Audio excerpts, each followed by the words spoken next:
Thank you. Minister, Excellencies, ladies and gentlemen, warmly welcome to the 13th consecutive Stockholm Criminology Symposium, and a special welcome to our prize winner, Professor Herman Goldstein, who will be delivering his prize winner's lecture tomorrow at 1:30. I would also like to give a special welcome to the Minister for Justice and Home Affairs, Morgan Johansson, who will soon be participating in the opening discussion. It's a great honor for me to once again welcome so many participants to the conference from so many parts of the world, bringing so many important messages, questions, and topics to raise to this conference. It's the 13th time that we at BRÅ invite to and arrange this conference, which has become one of the most well-known annual meeting points in the world for research, practice, and policy in the field of crime policy and criminology. Crime policy holds a prominent place on the political agenda, not only in Sweden, but in most countries represented here. When debated, it is not always a discourse witnessing of the influence of science, knowledge, and reason.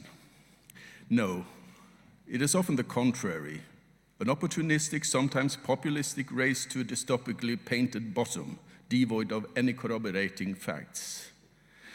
Let me therefore make a brief tribute to the late Professor Hans Rosling of the Karolinska Institute. His posthumously published book, Factfulness, is worth reading and reading again, and thanks to Bill Gates, it will be widely read this year.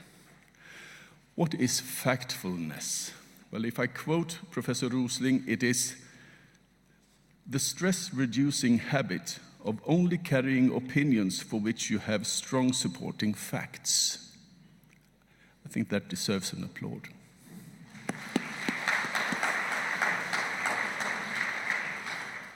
Ladies and gentlemen, factfulness is what this symposium is all about, and under this banner, this year, we will draw a lot of inspiration and wisdom from Professor Herman Goldstein and his research. We will also provide room in the program for many other examples of related research, giving us several unique opportunities. A unique opportunity to gain experience from the results from basic research. A unique opportunity to learn from applied research results and from programs and activities in the field. An opportunity to ask questions, to have dialogue, and to consider the experiences gained and what additional opportunities are revealed for the future. Simply giving us a great opportunity to develop our work and inspire us to try even harder in our everyday challenges to ensure, or at least strive to ensure, that decisions are based on facts. I would take this opportunity to thank you well more than 200 presenters who will be presenting papers at this conference, making this conference possible. Your contribution comprised the actual content of our conference, and thank you so much for your willingness to share your expertise. The main theme of the symposium this year is Models for Successful Policing, under which we have a great many very interesting presentations. There is also a general theme parallel to that we call simply contemporary criminology. And here we also look forward to a great number of presentations on various issues for the benefit of a more knowledge-based law enforcement and criminal justice system. This evening, I would recommend you to visit the poster session and the welcoming reception in the atrium tonight, just outside this auditorium. It starts at 5 p.m. This poster session gives you a chance to network, meet researchers, and discuss their work and your own work. As mentioned earlier, we will arrange a networking lunch during the lunch break tomorrow, and we hope that you will find that the lunch is a good way to network with your colleagues. And we are very honored that the University of Arizona and the University of Wisconsin Law School will be hosting that lunch tomorrow. The Jerry Lee Lecture this year will be delivered by Malcolm Sparrow, who is a professor of the practice of public management at the John F. Kennedy School of Government at Harvard University. His current research interests relate to the risk control functions of government and to the special managerial challenges which confront agencies of social regulation and law enforcement.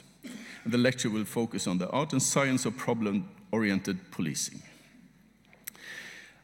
Again, thank you all for coming here. By bringing your work to the Stockholm Criminology Symposium and sharing it with all of us, new knowledge is spread and new connections are made. I therefore wish you a very rewarding symposium. We will now turn to the opening discussion, and our moderator today is Dr. Peter Neyrud, member of the jury of the Stockholm Prize in Criminology, formerly Chief Constable and Chief Executive of the National Policing Improvement Agency in the UK, and now lecturer at the Cambridge University in the UK. Dr. Neyrud will now be introducing and welcoming the panelists up on stage. Peter, please.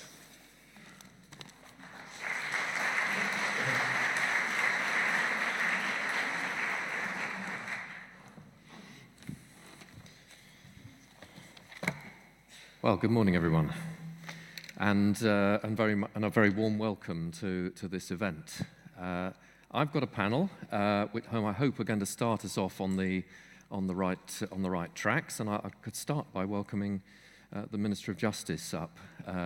And just whilst Morgan Johansson is coming up to take his seat, I'd just like to mention that I was previously an advisor to a Home Secretary in another place, who managed to fall asleep in one of my briefings. I'm hoping... I won't. That's good. It's good to know. And if I could welcome up our prize winner, Professor Herman Goldstein.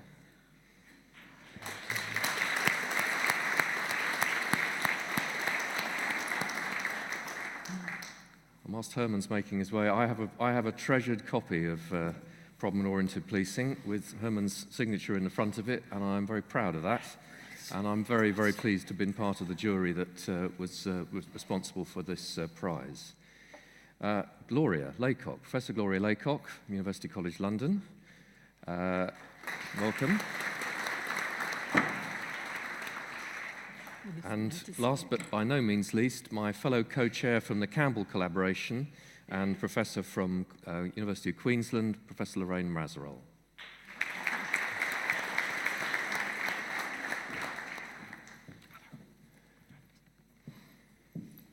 The format of this is that this is a conversation, and I have to say, as someone from the UK, I can't remember many conversations that I've ever had with a Home Secretary and 3 academics, and this is an extremely healthy part of this conference, so I'm going to try to get us off to a good start, but I've no idea where this conversation is going to go, other than the fact that we'll be focused on trying to explore the title of this conference, Models of Successful Policing.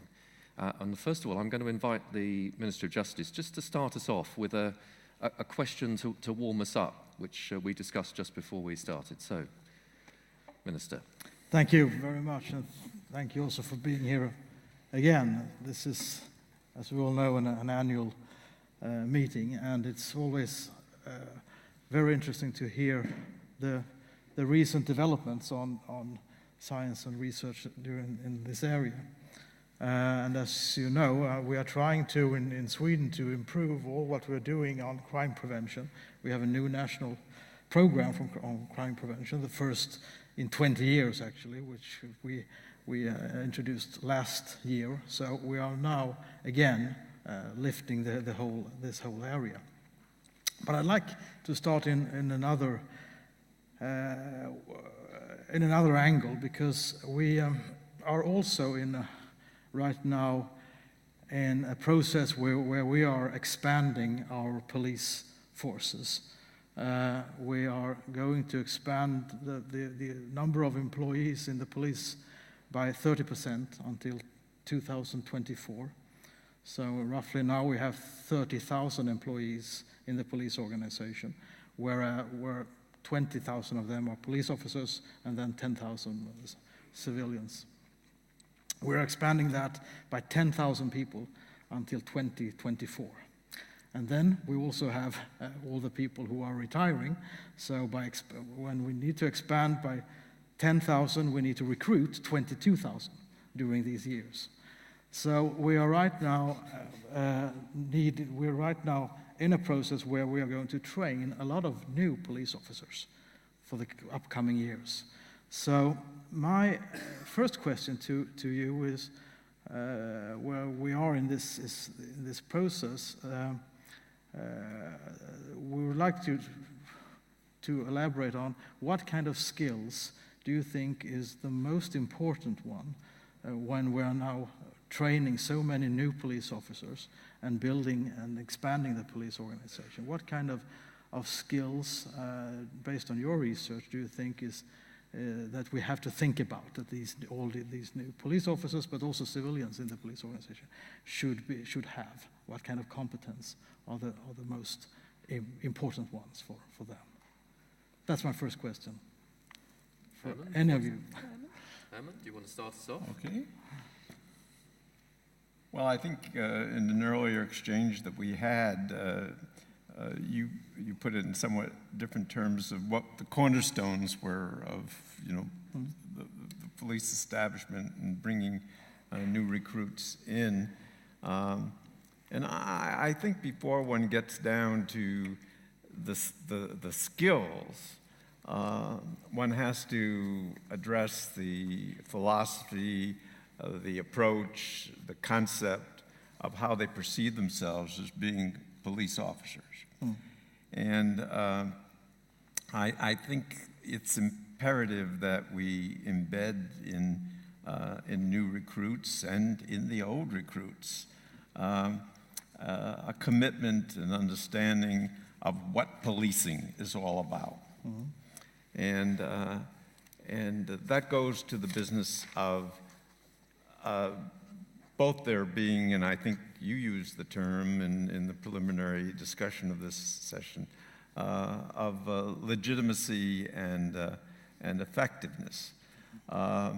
I think it's important that as officers start their work, and those who have been in it, we refresh their minds, that we dwell on what the values are, what the commitments that police officers have. And I think here we're talking about the values of policing in a democratic society, equal treatment, adherence to the rule of law, a commitment to minimum use of coercion and use of force, and an awareness of the consent of the governed, and to try to instill those values in our officers. And then in addition, their commitment to being effective on the job. And effectiveness, I think, involves not just mitigating situations that they confront, hopefully solving them and eliminating them, but more deeply that they are committed to prevention, that we try much more than we have in the past to instill in officers that one of their prime responsibilities in everything they do is to try to prevent things from occurring to the point where they are left with the job of solving them, mitigating them, and eliminating them. And I think if we can develop a commitment to those values, then we can go to work on the skills in relating to individuals and in getting the job done on a daily basis. Frankly, I think you could do worse than play that video to all of them. Gloria. Totally agree with that, obviously. To directly across the underneath bit about the skills, I'd like to train new recruits to think like engineers. think of themselves as professional engineers, which is to say behave ethically and so on, but also draw on a body of knowledge, draw on theory, draw on what they know about changing human behavior. And the police are properly trained now in the law and all those powers of arrest and the rest of it. But I think they also need to learn how to develop a body of knowledge, because that body of knowledge is very thin in terms of how you actually deal with crime or disorder or terrorism or organized crime or any of the other, many other problems the police deal with. So I'd want them to think like engineers think, and engineers solve problems. That's essentially what they do, and they stick with it until they've solved the problem. But they do it by trial and error. And if I just dwell on the error, the police need to have the confidence to make mistakes and to experiment. Experiments aren't about confirming what you know, they're about testing what you don't know. And that means you risk failure. And that means that the senior police officers and the politicians and the press need to understand that the police need support to do that, to build that body of knowledge. Now, there's an assumption it's there already, and the sort of research we've done, Larry'd agree, I'm sure, there's not enough experimental evidence about what works in almost any policing field, including particularly crime prevention. All right. Well, the advantage of going last. So you've got a major training program, which means that you've got an opportunity to really make a massive step change in the way that policing will be done in Sweden moving into the future. So I'm just going to highlight three things. So the first is we've been involved in a number of randomised controlled trials looking at the training in the academy around the principles of procedural justice and legitimacy. And we know that when the officers, the recruits, are trained in the dialogue and they really understand the very complex dialogue of procedural justice policing, then when they go out as first-year constables, that they really can make a difference in terms of the way that they not just engage with citizens, but also how they engage with their crime control partners, with their crime prevention partners, because it's their partners that are really going to bring about a lot of the change. So it's not just about how they engage with citizens on the street, but how they elicit and engage with their with business owners and other entities that can be their crime control partners. The second trial that we were involved in is what's called Voice for Values, which was a superintendent who ran this trial as part of the Cambridge program. And what she looked at was how to make sure that the academy isn't actually deteriorating the recruit values. So the values around the willingness to stand up to bullying in the workplace, the willingness to tolerate diversity, and how those values can be inculcated in the recruits. And what we found was that over time in the academy, those values deteriorate, whereas if there can be an active program to maintain those values, then obviously they'll be fairer in their roles. And then the third thing is really to have them think like scientists so that they actually know what they should be doing in terms of what works in the community. And we do find that those officers who have a much better willingness to look at their own scientists can bring some innovation into the workplace. I think this is one of the benefits of being a facilitator, as I do get just occasionally to pitch in. I think you asked a question, in a sense, just too late in the process, because you've got to go back and think how you recruit them. And I'll get my colleagues to come in and comment, but the messages you send in the recruitment process about the expectations of the officers that you're recruiting, and then also the process of socialisation that would come to Herman's set of values, that all of those pieces are going to be just as important as some of the content. That context is going to be absolutely crucial. And that process of what the expectation is of a police officer starts right from the moment when you're encouraging someone to come into the organisation. Well, if I understand the point, is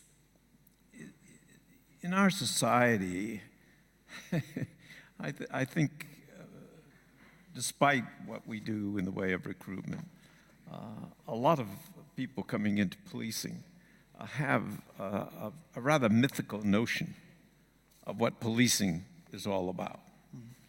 And it's in that recruitment process, it's in that initial stage of bringing them into the force that I think there has to be a much more in-depth commitment than we have in the States to sharing with the officers what policing is in a democratic society, what the values are, and elicit a commitment to those values.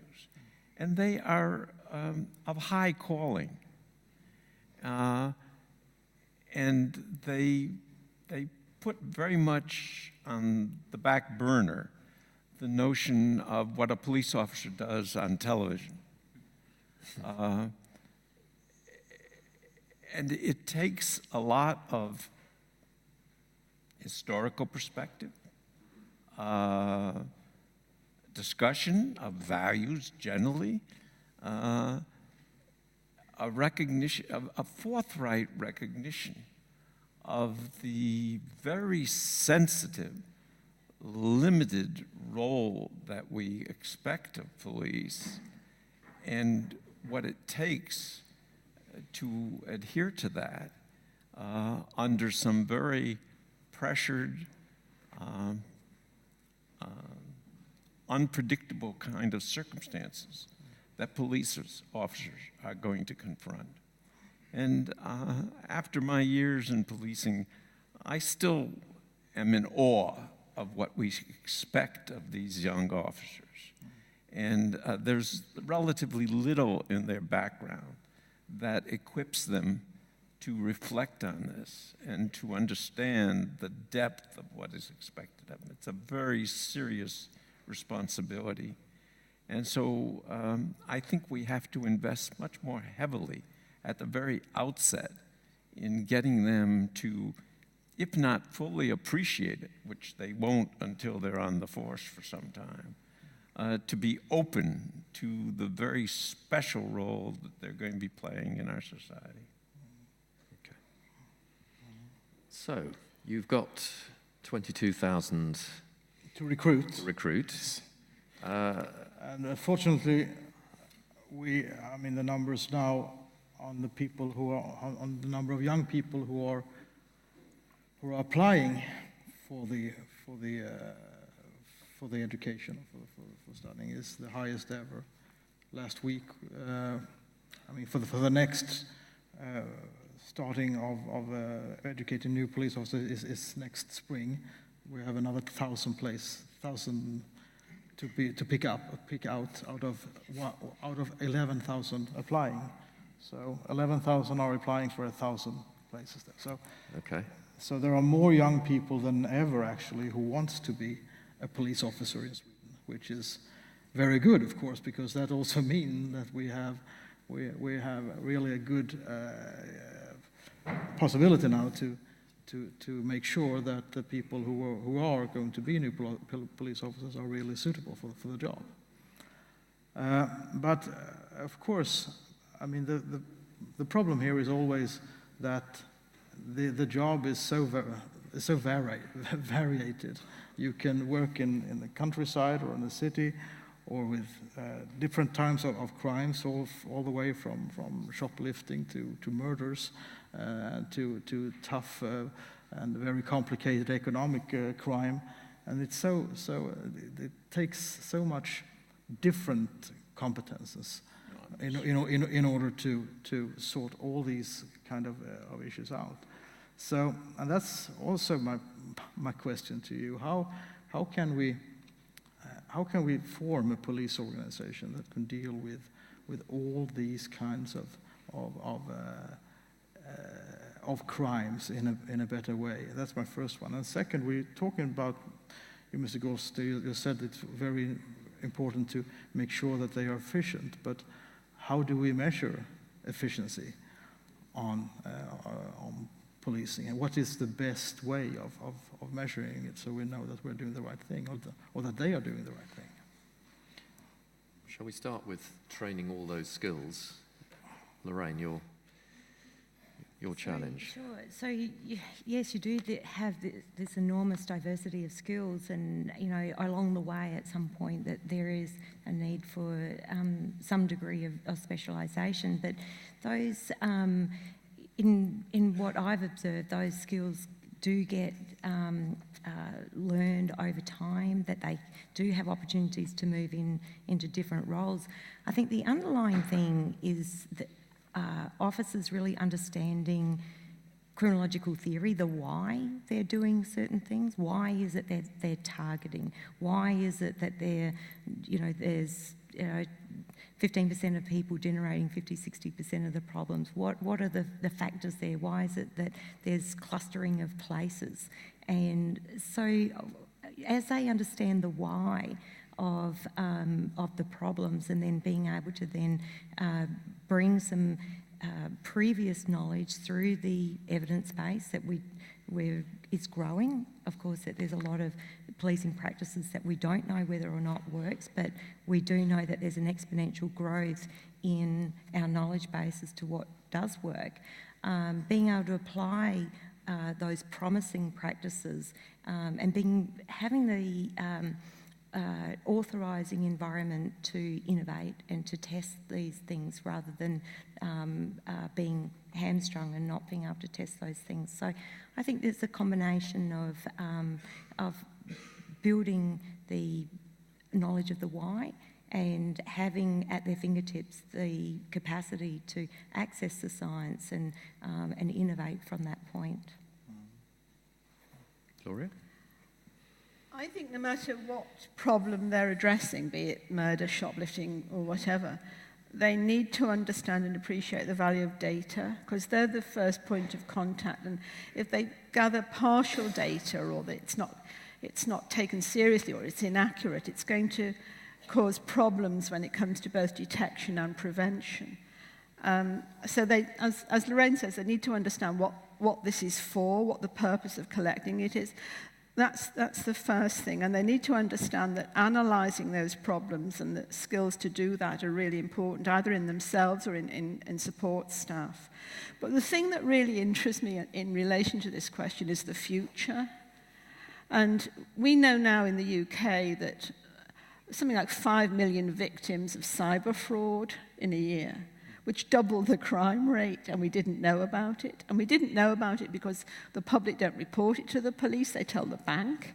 And we didn't know about it because if the police were told, they wouldn't know what to do with it. They don't know how to respond. So in relation to that, particularly on cybercrime, the police need to understand when they can't do something, and they can't do much about that. It's the internet service providers who need to act, or it's the computer modelers, or it's the software developers.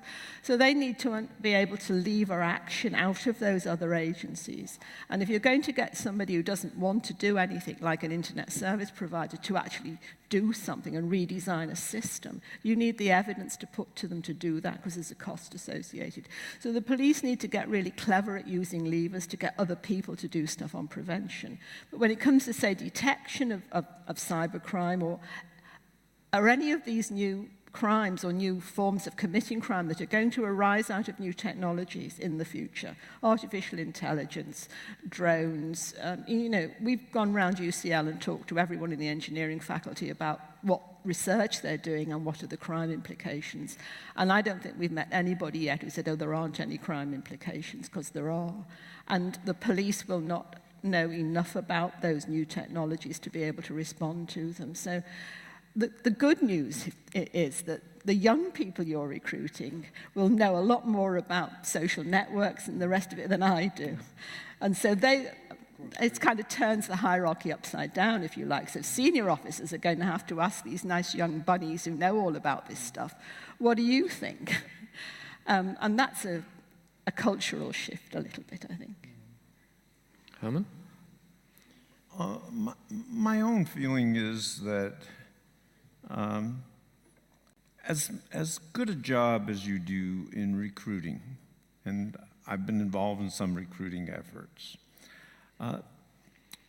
You're at that stage looking for individuals, I think, who are very broad-minded and who are prepared to be introduced to what is an extraordinarily complex field.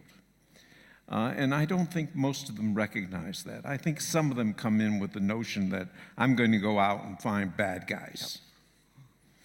And I think that the task at the beginning is to at the risk of overwhelming them, make it clear to them that the range of tasks that they're going to confront are hundreds in number. And for example, just weaning them away from the notion that they're going to be dealing with crime. Crime is a rather meaningless term. Dealing with a marijuana offender is a crime. Dealing with a strong-arm robber is a crime. But that's almost as different in the medical field as having to deal with schizophrenia or cancer or a broken leg.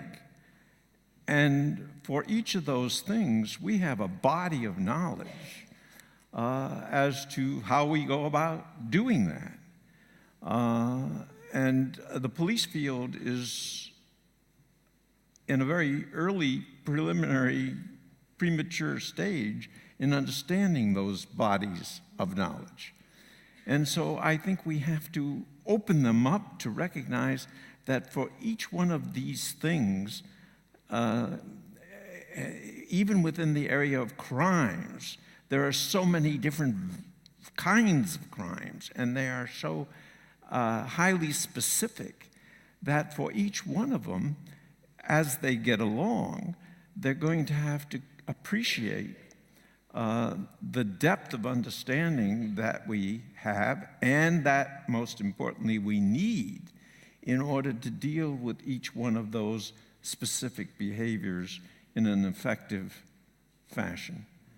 And you can't give it all to them at the outset, but we have to open them up to an awareness that it's there, and that they will have opportunities in their career to, at various stages, specialize, and most importantly, help to contribute to developing the body of knowledge that we require for dealing with the cancer versus the common cold, the shoplifting versus the highly conspiratorial person who is engaged in criminal conduct. Yeah, but if you were a doctor and you were dealing with those treatments, you'd be looking for the whole international body of knowledge. Mm-hmm. As a doctor, you'd go out and look to where was your colleague from South Africa or America who knew the solution to that problem and had solved that problem, and you'd have that network. The tendency in policing is to think only within national boundaries until recently. Lorraine and I will be in Australia in the autumn at the third or fourth meeting of the Australia-New Zealand Society for Evidence-Based Policing. We have a UK Society for Evidence-Based Policing, a Canadian one, a North American one. As of last week, we have an Indian one. We don't yet have a Nordic Society for Evidence-Based Policing. So your 22,000 shouldn't see themselves as being on their own. And I think one critical thing is to have a network where they can go to find the solutions that someone else has done. And, all across the world, the Nordic world, a lot of those solutions to those types of problems are out there. So they should see themselves as professionals within a network. And this is a very subtle, I don't want to by any means suggest that in the first few weeks, you expose them to all this stuff. The challenge is to indicate to them the world that they're entering. Yes. And that the opportunities that they're going to have for specialization and for concentration, but to be respectful of the fact that this is not a simple sort of thing. Correct. A simple occupation that they're going into, that it's a very complicated application. So if it's not a simple occupation, the minister's second question was about how on earth do you measure that? Yes, how do you measure good policing? Is it the number of solved crimes, or is it the feeling in the community that you are safe or unsafe, or how do you measure good policing? Right? I'll have a go at that. Well, I think first of all, people need to be very clear about what is it that they're expecting to change. Are they trying to reduce crime or a particular type of crime, or are they making people feel safer? Are they trying to reduce the harms? Are they trying to increase quality of life? So really right from the outset, before it's really being very clear about what is it that they're, for any particular intervention, what is it that they're trying to change? And then it's being able to properly test, and there's lots of different methodologies for testing, but really being willing to trial and test an intervention to see whether or not it's actually working, and building that sophisticated evidence base to inform practice, not just for their own organisation, but to provide it into that network, into that international network of colleagues all over the world. Certainly it's, I know police in Australia would rather use some science generated from Sweden about what's promising than to have no guidance at all. So, the problems might be different in different countries, but certainly being adaptable and taking promising interventions and adapting it to local problems is a step forward. Gloria? If you're saying, as a politician, what should I do to measure police performance, I'd probably say don't. Because in my experience, every attempt to do so has been a disaster. What happened? Performance measures distort behaviour. I remember John Stevens, the Chief Constable, a very senior officer in the UK, once saying that, oh, look, by all means set clearing crimes, detecting number of detections, fantastic. We'll have that.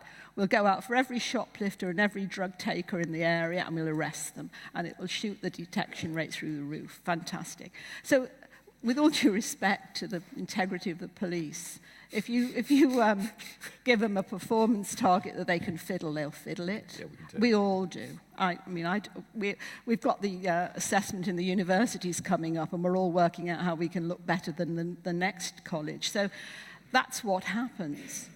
If you want to take it sort of seriously, I would say look at repeat victimization, because it's across almost all crime. And I wouldn't set them up against each other, because that's what distorts behavior. When we tried to get repeat victimization taken seriously in the UK, we said to them, first of all, show us you can measure it in 1 year, because they couldn't. And then the next year we said, pick a crime and tell us how you're going to make it go down. That was the performance measure. And the third year we expected them to do it, but they could pick different crimes. It depended on their area. Was that a success? Well, it worked for the first 2 years because we were in control of it. And the third year they passed it to the Audit Commission and it fell to bits. So sort of consistency and some sort of strategy about how you're trying to shape their behavior, not just off the top of your head, let's go for whatever. And one final point. I think it's really important. If I could do it, I'd like to measure public confidence, not in the police, but in themselves. Because a confident community can control its own crime. And one that is fragmented and lacks confidence and is scared of being attacked if they go out and say, don't do that, that's the kind of community that has real fundamental problems and leaves the police having to aggressively police almost rather than prevent the crimes. Can I just nudge you a little bit more on that, because it's quite easy to survey middle-class communities. It's a lot more difficult to survey the very communities that you've just identified, and I'm aware you've got some challenging communities in Sweden. How do you go in and survey confidence in communities where the confidence is very low? It seems to me of its very nature, that's a challenging thing to do. I think you have to do it in partnership, and it's about identifying the key people in those communities and working. First of all, it's not going to happen overnight. And that's why the strategy is important, and it may be taking small steps towards gaining that confidence in those damaged and fragmented communities. But there will be local people, perhaps, who've been there a while, who are a bit older, or even, I remember I worked in prisons, and we had some really awful prison officers who were really aggressive with the prisoners and horrible. And we set them the task of getting the prisoners to mend toys for kids. And they really wanted these toys mended. And so they worked with the prisoners to do it. And they turned their behavior around. They really did change. And so what I suppose in the community sense of things, pick some of the worst people there and talk to them. David Kennedy would do that. He'd talk to people who are allegedly in gangs and want to shoot everybody and don't care whether they live or die. And then when you talk to them, it turns out they actually don't want to die, funnily enough. But they're trapped in a place and then they need help to get out of that. So there's masses to do, but you need to think strategically, you need to take small steps, and you need to not take your eye off that goal of community confidence to the point where the community looks after itself and will talk to the police in the process. Herman, how would you measure? I feel strongly, and I'm going to be very blunt about this, that measurement of effectiveness has lagged far behind in policing. And in some areas, it's an incredibly primitive stage. The fundamental reason is that when you compare policing to other endeavors, to public endeavors, we simply haven't invested the resources that we desperately need. I recall in the States when there was a time at the national level when they were expanding numbers of police officers. And I said, please, for every 100 police officers that you're promoting or you're creating, give me one analyst, give me 2 analysts per 100. In order to create a body of people who are committing themselves not to the traditional crime analysis role of how do I solve this crime and how do I acquire the evidence that I need or to trace to locate the offender, but to the quality of what it is we're doing. The big challenge is to embed in those recruit officers an awareness from the outset that they've got a commitment to asking the question, how effective am I? That should be on the minds of all of our officers and embed that within as a way of thinking through the whole organization. And then it seems to me that if I had another 100 years to invest in this field, that I would look forward to the development of mechanisms, of typologies by which you evaluate different forms of policing, some of which should be very rigorous and others which may be satisfied with other forms of methodology, depending upon the nature of what it is you're trying to measure. So I have to admit to being taken aback by any pressure at the moment to come up with the notion of how do we do it, because I think there's so much work that has to be done to refine our methods beyond what they are. Evidence-based policing has in its introduction, has positioned itself to the point of saying we need much more rigor. And with that, I totally agree to move things up, but there's a whole range of methodologies, perhaps, that are needed based upon what it is that we're trying to measure. That has to be much more sophisticated than what I hope in the future will be exposed as incredibly amateur and naive notions of how we have measured policing. But I mean, from my perspective, not measuring the results of the police organization is not an option. Because sooner or later the citizens will ask, well, now you are educating a lot of new police officers. Now you are expanding the economy of the police organization by 50% till 2024. Sooner or later the citizens will ask, well, what do we get for our money? And how come the police doesn't come when I call? How come when I report a crime, they do not investigate it? How come they haven't asked this guy or this guy or this guy who I know was a witness? How come you don't have the technical resources in order to investigate my crime and so on and so forth? So how come you don't have the right legislation in order to improve things? So, I mean, you are saying that we don't have the perfect methods to measure things, and I don't think we ever will come there. But well, as long as we don't have the perfect methods, we need to use the imperfect methods. So, and that was my question. What if we don't have the perfect methods? What is the second best, or the third best, or so on? How can we be better in knowing what is good and what is bad? I totally sympathize, because as an academic, I want to tell you it's all terribly complicated. And Yes. Having said that, and we need more research. We need more research, everybody. In the real world, I mean, let me tell you what's happened in New Zealand. Okay, so my favourite country for all sorts of reasons, and they've had increasing numbers of police.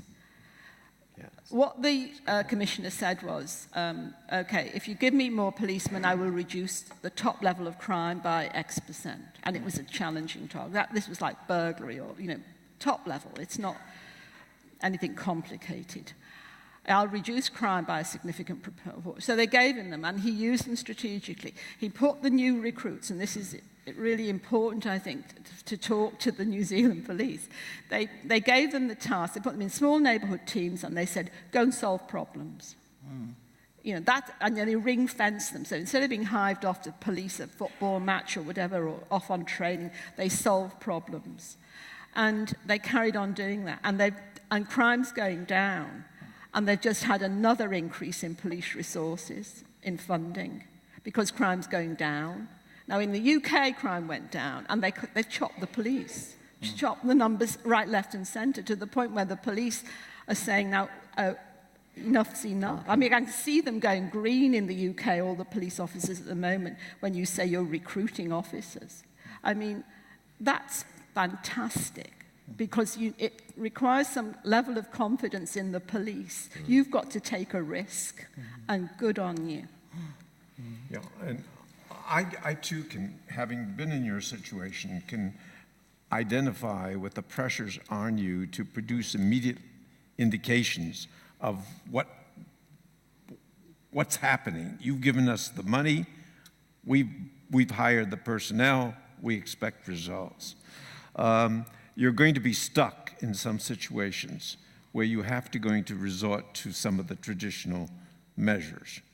But as a sort of a preview of coming attractions, we'll be talking about some of the efforts in problem-oriented policing, where the goal is to focus on specific problems that local communities are confronting.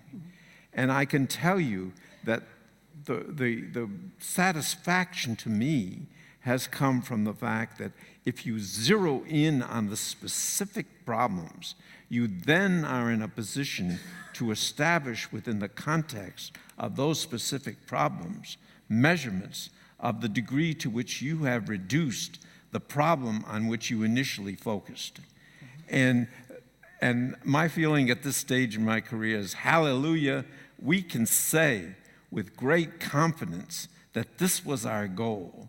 This is what we wanted to do, not to accomplish the world, not to eliminate all shoplifting, not to eliminate all bank robberies, but to deal with the specific problem that a group of individuals has gotten together to focus upon, including police officers.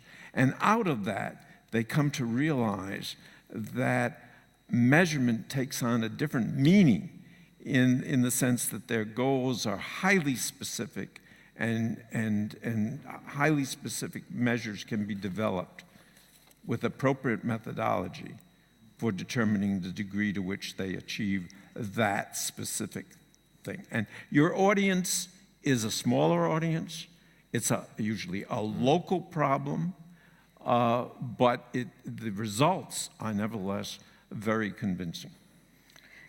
Well, Go on. just to go on with that, because we can have, I can just mention two specific problems that we have addressed in Sweden just the last year. One was the number of shootings that we had. Yeah. Last year we had over 300 shootings, mostly connected to gang-related crimes from the different gangs shooting at each other. And, well, we addressed that in different ways. Most of them was also connected to the vulnerable areas, of course, in Sweden. And we addressed that in different ways, but I think, and as you all know, we have to evaluate, and there has to go more time and so on and so forth. But one thing that we did was that we raised the minimum penalty for the severe gun crime from 1 year to 2 years in prison. And that's not that's not just about they have to spend more time, but as an effect of that, it also meant that if you took a guy on the street with a gun, he was automatically put in custody until the trial, because before that he was not in custody before the trial. So before the new legislation, he was just taken in to ask him about it, and then he was released again. But with the new legislation, he is in custody, which means that he is no longer out on the streets committing crimes. So far, the shootings has gone down in Sweden by 25% since January 1st. And we don't know if that has to do with that, but we know that we have more people that have been running around on the streets with guns now in custody than they were before. So if we're talking about a specific problem, this was a specific, not the solution, but something to do in order to get them out of that. Second, we've had and have a problem with open drug scenes. People selling drugs on squares and streets and so on, which of course you can confront them with more police presence at the sites, but you can also put up a camera on the square. We've done so the last 3 years or so on these drug sites, and we've seen, as I see it, also results on that in that aspect. So just to relate, when you're talking about this specific problem with a specific, not the solution, but still addressing that problem, you can have results. But then again, you have to know how to measure it. And number of shootings is easy to measure. Number of people in custody is easy to measure. I commend you for what you've done, and certainly for the results that you've reported. And I acknowledge at the outset, I'm coming from an entirely different background in terms of how these things manifest themselves. But when it comes to something like shootings generally, in the States currently, and from the school of thought that I'm coming from, we would press hard to break down the shootings to areas, to localities, to neighborhoods, in a highly specific nature, and then bring to bear in that area a whole range of responses, of which prosecution would be one, but we might engage in a lot of environmental, situational changes. And only at that stage, after we had put in place a collection of responses, think about measuring what the results might be in the shootings, and also in drug dealing. It's one thing to use some of the traditional police responses to drug dealing in terms of setting up sales and identifying people and sending them on to prison. But in the context of problem-oriented policing, what we would try to do is to go into the area in which the drug dealing is occurring and to examine the circumstances that are contributing to the drug markets, and perhaps change the marketing arrangements through a wide variety of devices, whether it be the pattern of traffic or the amount of lighting or the neighborhood involvement in the tolerance of the drugs, and so that a number of variables are introduced before we begin to measure, what the impact has been. So I suppose there's a number of things inherent in what I'm saying, one of which is the localized nature of it. That is, we might not even label the problem as a drug problem. We might label it as an effort to return a park to public use that has been out of use because of what's been going on in the park. And then go in there and analyze what it is that has dissuaded people from making use of the park. Drugs may be a part of that. Violence may be a part of that. But it's a comprehensive response to the locality, to the place, or to, in the case of the Kennedy work, the offenders, and to dealing with them as a way of ultimately addressing the issue of the shootings and the drugs. And just to make the point, so far we've very much focused on the police as the principal agent of this change, but you've actually started to introduce the fact that it's important to add legislation, it's important to add things like CCTV, and I don't know whether my other colleagues want to talk about some of the other players who need to help the police and be part of that process. Lorraine.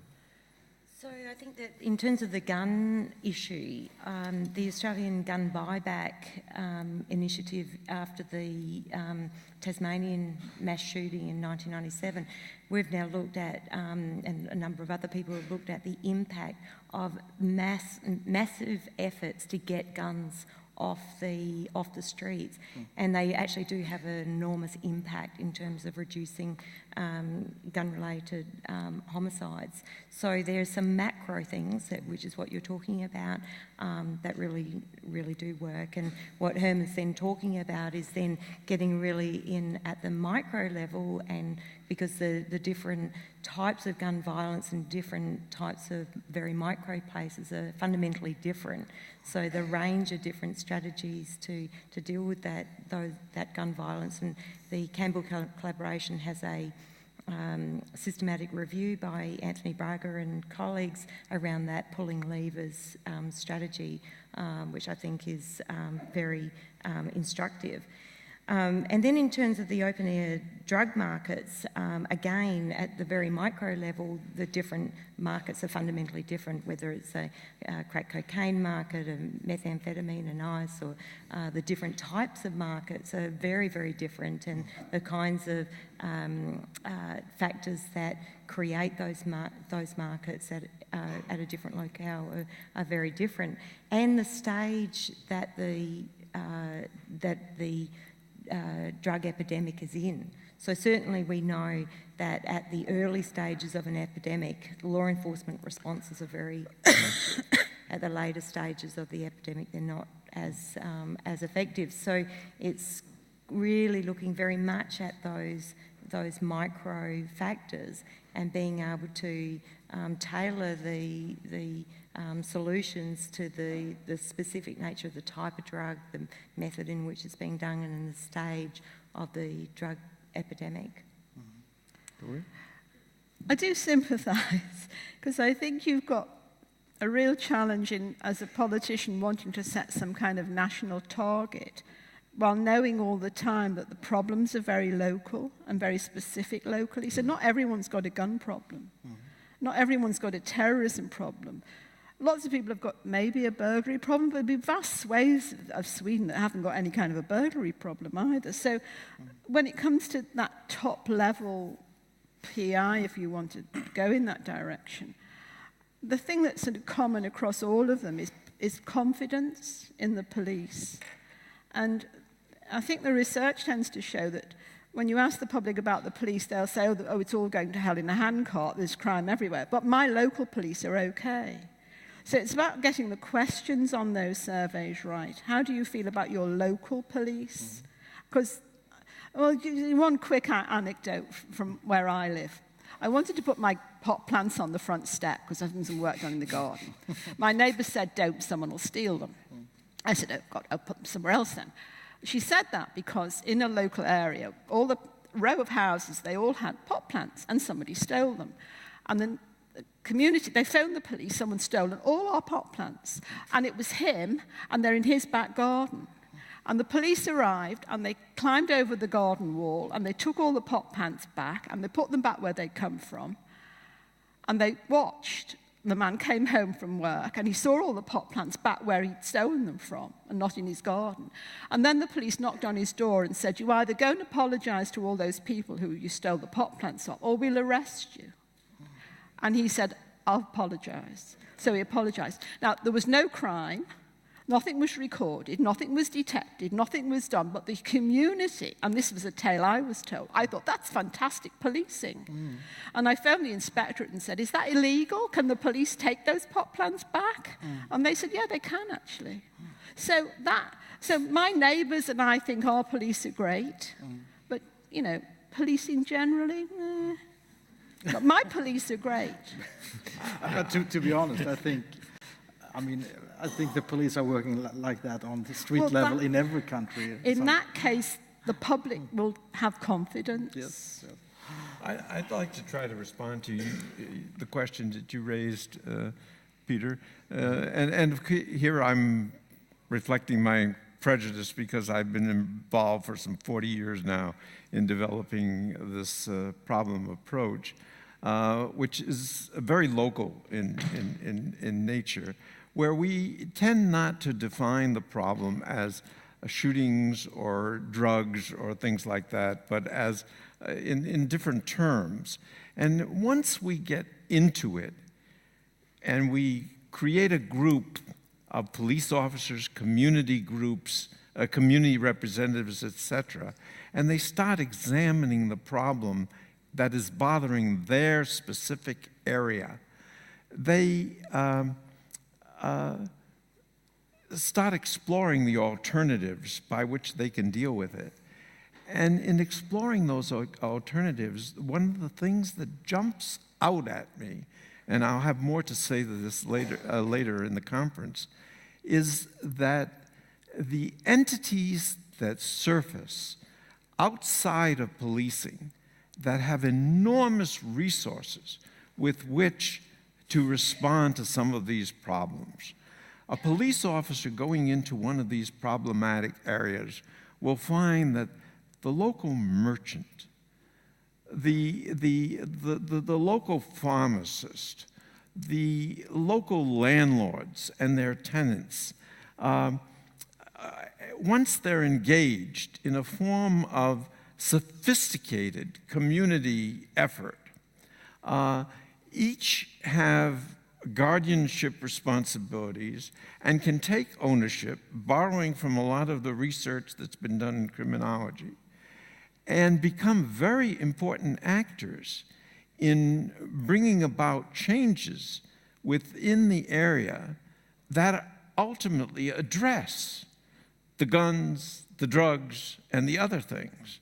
And it's the strength of the local community brought about not just by inviting citizens to a meeting, but engaging the people who have a stake in the community, sometimes from afar, but like, for example, the people who own that local motel who might be located thousands of miles away, but the motel is the cesspool that is supporting crime in that area. And if the police can get in their effort, get the engagement of the ownership of the motel to clean up their act, then it has a peripheral effect around the whole area. And a lot of these other things come under control. And that's why I overuse the term local, because each one of these situations is different from the other. And it does take community organization.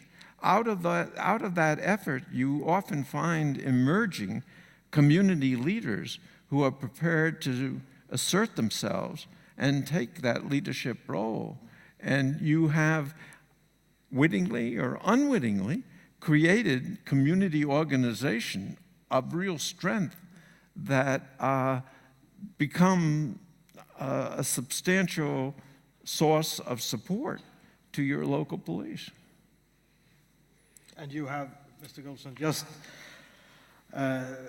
just laid out the fundamentals of our new national program on crime prevention. Right, yes, and I was commending the National Prevention Council for the job that they did, because I think if any one of our 50 states produced a plan for prevention equivalent in its magnitude and comprehensive nature to the one that you're working with, I would be very proud, because you've done a good job. Thank you. And that's, I mean, the fundamentals there is exactly what you said. That, I mean, starting, and what you all have said, but starting on the local level, what kind of problems do we have here?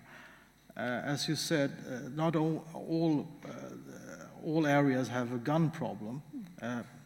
All Swedish people are reading about the gun problem, yes, exactly. Which creates a fear, which creates a pressure which creates that it's important for us to really deal with it, because it's a huge problem in some areas.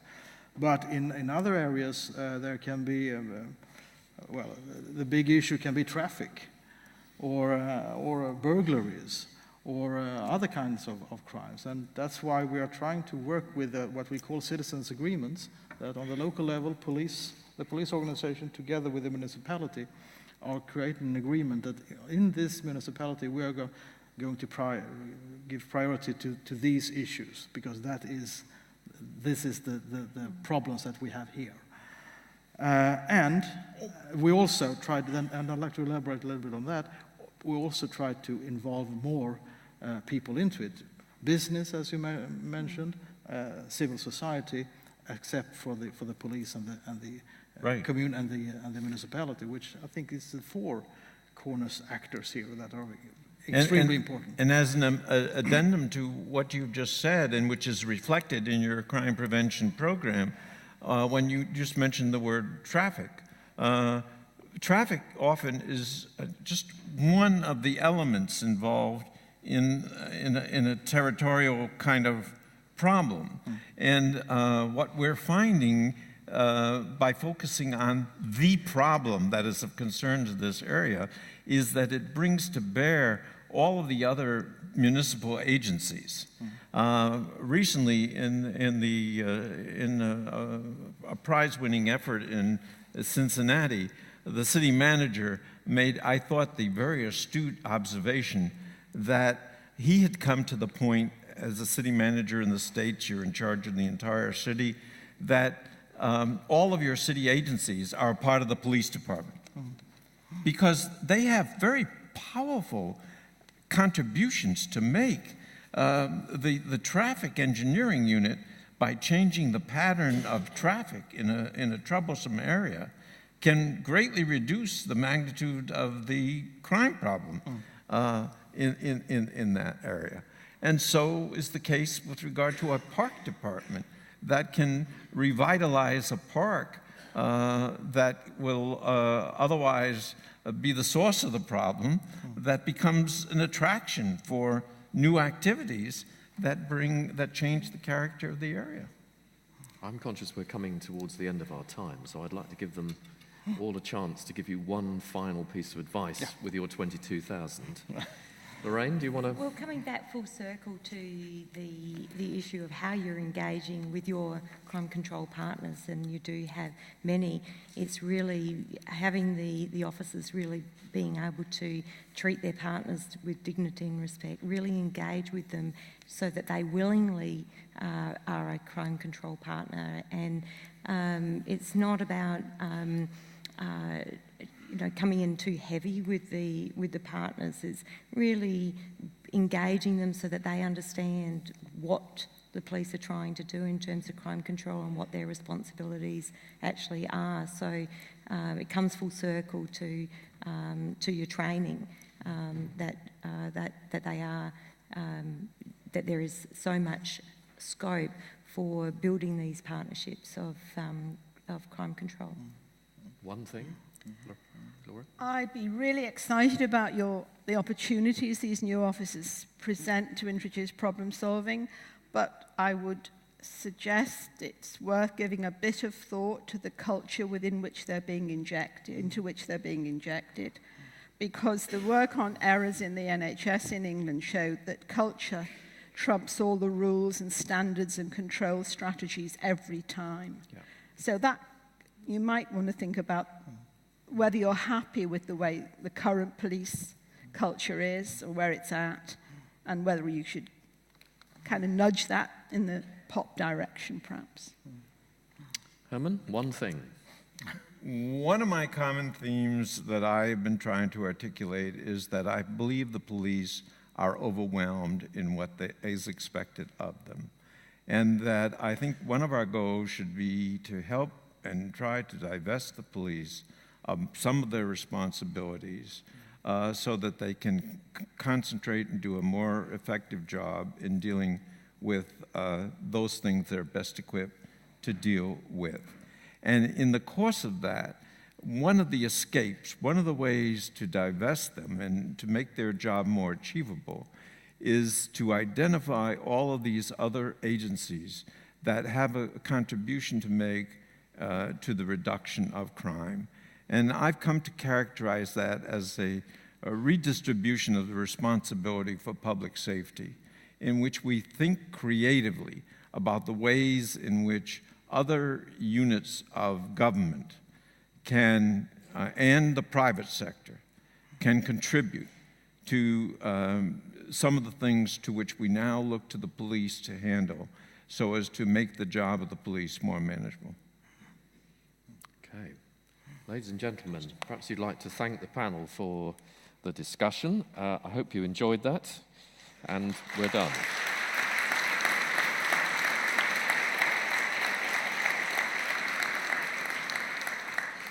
Thank you.